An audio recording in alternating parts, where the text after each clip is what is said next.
generation, referring to World War II generation. Okay? I don't think so. It was their parents who raised them through the greatest depression the world has ever experienced. People were committing suicide, jumping out of windows. The stock market collapsed. There were no jobs. People stood in food lines for miles. Yet they managed to raise their families, which became the greatest generation, which is us, as we are known today. The Republican president, Herbert Hoover, promised a chicken in every pot. True. And much more. We as children knew things were tough, but we didn't have television or TV games, and we weren't allowed to sit around. We had to do chores, cut grass, the hedges, etc. Sophie, stop. But we played half-ball with a broomstick. You know what that is? Oh yeah, play half-ball, hose-ball too. In the streets, street hockey, kicked the can, climbed trees, fished in the lakes in the summer, and ice skated in the winter. We all went to school, and it was there we believed we learned all the basics. Franklin Roosevelt replaced Herbert Hoover. He put people to work, starting the WPA and the CCC. Slowly things began to change. Parks, bridges, and roads were built. People began to build houses. Attitudes changed. Hope was boosted. Everybody's schools started to have proms. Cars appeared on the streets and things started to look up. But brewing over in Europe, a war started with the German, Italy, and Japanese forming what was called the Axis. We were able to stay neutral for a while, but was drawn into it, helping our allies, England, France, and so forth. Meanwhile, the Japanese, who were talking peace, pulled a surprise sneak attack on the Hawaiian Islands. Now we were involved in 2 wars. Our generation immediately enlisted in all the armed forces. The draft was started, and the women started working in the war factories and also enlisted in the different branches of the service. This is where what is now called the greatest generation that we know as today, men and women, came through as strong, intelligent soldiers, sailors, marines, and factory workers. Proved to the world that they were the bravest and the best. After signing up, I was sent to boot camp. What an experience. Rich or poor, our heads were shaved. We got more shot injections. And this is where I go to recall. Now, this book is different. It's recall. What I'm doing is writing a story, but then Sophie. I'm recalling back to my high school days. Okay. In the middle of it, to keep your interest. We had so much fun in high school. We had noon dances, all kinds of sports, great teachers, and great pep rallies. I was elected president of the student council, head of the monitor system, and drum major of the band. We were a small high school. Everybody knew each other. Our seniors who enlisted before us were already coming home dead and wounded. My girlfriend had moved away, and I enlisted in the Navy. My father had to sign papers because I was only 16 and a half years old. My mother cried. My father said, was a World War I veteran, said it'll make a man out of him. Back to the main story. I walked June home almost every day. First time I saw her, she was in pleated skirt, saddle shoes. We smiled at each other, then she had a party and invited me. We really clicked. We were inseparable until she moved away because her mother and father got a divorce. Of course, I tracked her down and we were back together again.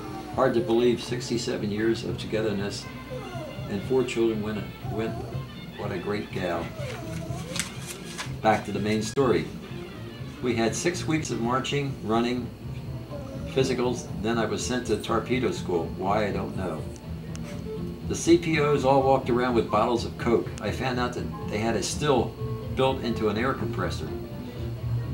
Torpedoes are propelled with compressed air and 180 proof alcohol, laced with croton oil, which has a pink color to it and was a laxative to prevent the guys from drinking it. So they still got rid of the croton oil, and the CPOs put it in their Coke and walked around stoned all day. They called it Pink Lady. I was transferred to Melville, Rhode Island to PT boat training. When I first saw the boats from a distance, I thought, how did I deserve this? What the hell, it's better than the trenches. We lived in Quonset huts while in training. It was a bitter cold. The huts had a stove in the center. The guys who slept on both ends froze, and those who slept in the middle cooked. I made friends with a kid from Texas. His name was Slick Thomas. He caught the crabs. He got some medication from the drugstore. Listen to this. One night he put too much medication in the water in the bucket, which he sat on and let his privates dangle in the medication. Well, he not only got rid of the crabs, but he also got rid of the skin on his privates. You could see the pain in his face when he walked. My CPO's name was Sully. He got the clap, but he couldn't go to sick bay because back then you got a dishonorable discharge if you got a venereal disease. So also was a lot of pain. So I don't know whatever happened to him. From Melville, Rhode Island, I was transferred to Treasure Island, a camp in California.